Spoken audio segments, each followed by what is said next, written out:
Nowadays everything is getting costly. आजकल हर चीज़ महंगी हो रही है. You talk of anything and its price will be more than a few days back. आप किसी भी चीज़ की बात करते हैं और उसकी कीमत कुछ दिन पहले से ज़्यादा होगी.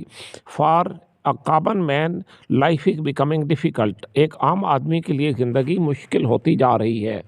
And there seems no end to it. और ऐसा लगता है कि इसकी कोई इंतहा नहीं है. It is good that we have our own house. ये अच्छी बात है कि हमारा अपना घर है. Otherwise house rents are also escalating. वरना मकान के किराए भी बढ़ रहे हैं. The problem occur when there are sudden unexpected expenses. मसला इस वक्त होता है जब अचानक गैर मुतवक्का अखराजात होते हैं. Suppose there is some marriage in the family, you need more money. फ़र्ज़ करें ख़ानदान में कोई शादी है, आपको ज़्यादा पैसे की ज़रूरत होती है.